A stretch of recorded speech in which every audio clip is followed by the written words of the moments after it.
جب 9 مئی کے واقعات ہوئے انہوں نے اس کی مذمت کی، لا تعلقی کا اعلان کیا اور کہا کہ وہ فی الحال اپنی سیاسی سرگرمیاں معطل کر رہے ہیں اور اپنے آپ کو ایک سائڈ پہ رکھ کے کچھ انتظار کرنا چاہ رہے ہیں۔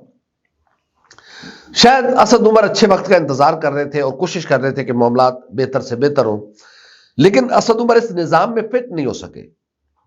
اور ایسے کیا حالات بنے ہوں گے کہ ایک اعلیٰ تعلیم یافتہ پڑھے لکھے شخص کے لیے سیاست ایک ایسی چیز بن گئی کہ وہ اس کو سروائیو نہیں کر پا رہے تھے۔ کل ہم نے ٹویٹ کیا کہ ایک باہمت سیاستدان، ایک پڑھا لکھا سیاستدان سروائیو نہیں کر سکا نظام میں، تو بہت سارے جو پاکستان تحریک انصاف کے کچھ لوگ ہیں تو انہوں نے لکھا نہیں جی آپ اس کو لکھیں بزدل سیاستدان جو حالات کے سامنے ٹک نہیں سکا، جو حالات کا مقابلہ نہیں کر سکا۔ اور لوگوں نے مثال دی کہ ادروائز علی محمد خان ہے اور بھی بہت سارے پاکستان تحریک انصاف کے لوگ ہیں جو حالات کے سامنے ڈٹ کے کھڑے ہوئے ہیں، لیکن بہرحال یہ ان کی اپنی رائے ہے۔ لیکن اسد عمر، ظاہر ہے ہر انسان کا اپنا اپنا مزاج ہوتا ہے، اسد عمر کسی اور مزاج کے آدمی ہیں، انہوں نے بڑا کام بھی کیا ہے۔ NCOC میں جب کرونا وائرس دنیا کے لیے ایک خوف کی علامت بن چکا ہوا تھا تو ان مشکل ترین حالات میں NCOC نے جس خوبصورت انداز میں کام کیا اور دنیا نے اس کی مثالیں دی کہ ایسے ٹیکل کیا جاتا ہے اتنے بڑے جو عالمی وبا ہوتی ہے اس کو کیسے ٹیکل کیا جاتا ہے، دنیا پاکستان سے سیکھے۔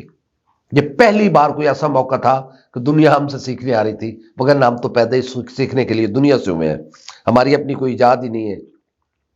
تو ایسے شخص کے لیے سیاست کے دروازے اب ہمیشہ کے لیے بند ہو چکے ہیں۔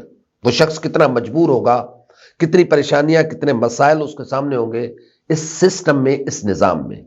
بدقسمتی کی بات ہے کہ اسد عمر جیسے اعلیٰ تعلیم یافتہ پڑھے لکھے نوجوانوں کے لیے، پڑھے لکھے سیاستدانوں کے لیے اس نظام میں کوئی جگہ نہیں ہے۔ بدقسمتی یہ ہے کہ راجہ ریاض جیسے انسانوں کے لیے، راجہ ریاض جیسے سیاستدانوں کے لیے اس نظام میں بڑی گنجائش ہے۔ یہ نظام سیاست راجہ ریاض جیسے لوگوں کو اپنی سر آنکھوں پہ بٹھاتا ہے اور اسد عمر جیسے پڑھے لکھے باصول لوگوں کے لیے ایسے حالات پیدا کر دیتا ہے کہ انہیں ہمیشہ کے لیے سیاست سے کنارہ کشی اختیار کرنا پڑتی ہے۔ یہ کوئی اچھا سائن نہیں ہے۔ ہم اسد عمر جیسے پڑھے لکھے لوگوں کو ضائع کر کے راجہ ریاض جیسے ڈفر لوگوں کو اپنے معاشرے پر مسلط کرنا چاہتے ہیں۔ میں معذرت کے ساتھ راجہ ریاض صاحب سے اگر میرا لفظ آپ کو برا لگا تو میری قوم کا کیا مستقبل ہوگا؟ میرے بچوں کا کوئی مستقبل نہیں۔ اگر آپ جیسے لوگوں نے، آپ جیسے لوگ ہم پر مسلط ہوں گے تو اس ملک کا کوئی مستقبل نہیں ہے۔ میرے بچوں کا اس ملک میں کوئی مستقبل نہیں ہے۔ میں بالکل ببانگ دول یہ بات کہہ سکتا ہوں کہ اگر اسد عمر جیسے اعلیٰ تعلیم یافتہ نوجوانوں کو، سیاستدانوں کو باہر بٹھا دیا جائے گا اور آپ جیسے لوگوں کے لیے نظام باہیں کھول کے کھڑا ہوگا، شیریں مزاری جیسی اعلیٰ تعلیم یافتہ اور ایک انٹلیکچوئل خاتون، اس کے لیے بھی اتنے حالات پیدا کر دیے گئے تھے کہ اس نے خود کو اپنے گھر میں بند کر لیا ہے۔ وہ ہر چیز سے لا تعلق ہو کے اپنے گھر میں بیٹھی ہے۔ اور فیاض الحسن چوہان جیسے بد زبان شخص کے لیے یہ نظام، یہ سیاست باہیں کھول کے کھڑا ہے۔ آئے ہمارے سینے لگ جائیں۔ کہاں جا رہے ہیں ہم؟ خدا کے لیے کچھ سوچتے ہیں ہم لوگ؟ یا پھر ہماری انا ہماری سوچوں پر اتنی حاوی آ چکی ہے کہ ہمیں کچھ سمجھ ہی نہیں آ رہی؟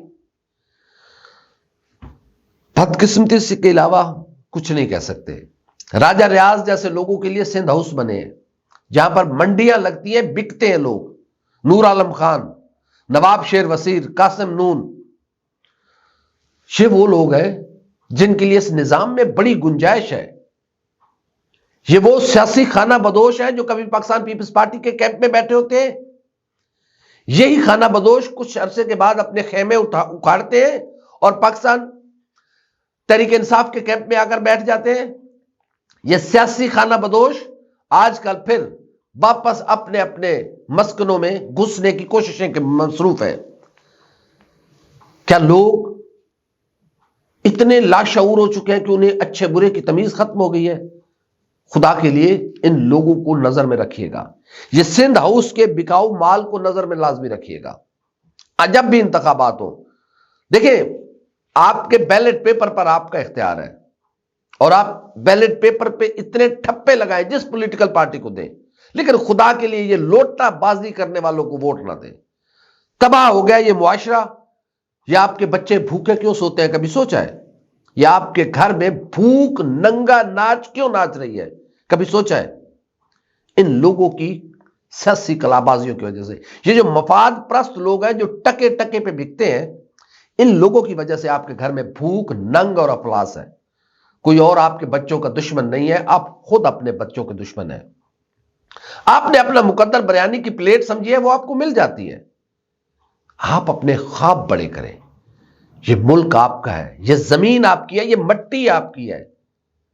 کوئی اس کا اکیلا تنہا وارث نہ ہے, نہ ہو سکتا ہے, نہ یہ کبھی سوچئے گا. تیسرے ایشو کی طرف آتے ہیں کہ خیبر پختونخوا کے وزیر اعلیٰ مرحوم مغفور خداوند کریم اپنے حبیب کی عزت و عظمت کے صدقے میں ان کی مغفرت فرمائے. اعظم خان صاحب وہ اس دنیا سے رخصت ہو گئے. ظاہر ہے انسان, میں جس عہدے پہ بیٹھا ہوں میں اس عہدے کے لیے کچھ بھی کرنے کو تیار ہوں, لیکن وہ عہدے وہیں رہ جاتے ہیں, انسان نے چلے جانا ہے. تو اعظم خان صاحب کی بحیثیت وزیر اعلیٰ کے کرسی پر بیٹھے ہوئے ان کا انتقال ہم سب کے لیے ایک سبق بھی ہے کہ ہم سب نے لوٹ کر اپنے رب کی طرف جانا ہے. یہ عہدے عارضی ہیں. کوشش کریں کہ جس منصب پہ آپ کو بٹھایا گیا ہے اپنی ذات سے بالا ہو کر اپنے ذاتی نفرت, اناد, غصے کو ختم کر کے انصاف کریں. کیونکہ جس مقام پہ آپ کو بٹھایا گیا ہے وہ بلا وجہ آپ کو نہیں دیا گیا, یا مجھے نہیں دیا گیا. جس کرسی پہ میں بیٹھا ہوں یہ بلا وجہ مجھے کرسی نہیں دی گئی. میرے جیسے کروڑوں لوگ ہوں گے جن کی خواہش ہوگی کہ وہ بھی اس طرح کرسی پر بیٹھ کر بات کریں, لیکن وہ نہیں کر سکتے, ان کے پاس مواقع میسر نہیں ہے. لیکن خالق کائنات نے اگر یہ مجھے موقع دیا ہے تو میں اپنے ایک ایک لفظ کا یوم محشر جواب دہ ہوں. یہ مجھے علم ہونا چاہیے. اسی طرح جو جس سیٹ پر بیٹھا ہے اس کی ذمہ داری ہے کہ وہ اپنی آخرت کو نظر میں لازمی رکھے. جب ہم یہ کریں گے تو یہ ملک اتنا خوبصورت ہو جائے گا, یہ معاشرہ اتنا حسین و جمیل ہو جائے گا کہ دنیا اشک کرے گی, رشک کرے گی ہم پر کہ ایسی ہوتے ہیں ملک, ایسی ہوتے ہیں قومیں, ایسے ہوتے ہیں معاشرے. خدا ہمیں توفیق دے کہ ہم اپنے عہدوں سے انصاف کریں. وزیر اعلیٰ جناب اعظم خان کے انتقال کے بعد ایک سیاسی بحران سا پیدا ہو گیا.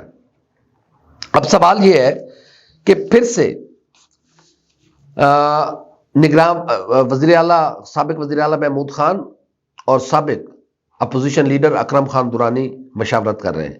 کیا آئین میں اس کی دوبارہ مشاورت کی ہے یا نہیں ہے, یا پھر الیکشن کمیشن اس کا اختیار کرے؟ کیونکہ اب تمام تر معاملات الیکشن کا اعلان ہو چکا ہوا ہے. اب تمام تر اختیارات الیکشن کمیشن کے پاس ہے کہ وہ کس کو وزیر اعلیٰ بناتا ہے. ظاہر ہے یہ تو دونوں, محمود خان بھی تو لوٹا ہو چکا ہوا ہے, وہ تو آپ کسی اور پارٹی میں چلا گیا ہے, وہ جس پارٹی نے اس کو وزیر اعلیٰ بنایا تھا وہ تو اس کو چھوڑ گیا ہوا ہے. اکرم خان درانی اس جماعت کے خاص دشمن ہے جو جماعت اس وقت برسر اقتدار تھی. تو اب یہ لوگ کس طرح انصاف کریں گے؟ میرے خیال میں اب اس کی کوئی آئینی گنجائش بھی نہیں ہے. ہمارے پاس کوئی ایسا طریقہ کار بھی موجود ہے یا نہیں ہے, اس پر ہمیں ریسرچ بھی کرنی چاہیے. لیکن ایک آئینی بحران ہے کہ کیا دوبارہ سے مشاورت کی ضرورت ہے, یا پھر الیکشن کمیشن آف پاکستان اس بات کا فیصلہ کرے کہ آنے والے دنوں میں وزیر اعلیٰ کے پی کون ہوگا.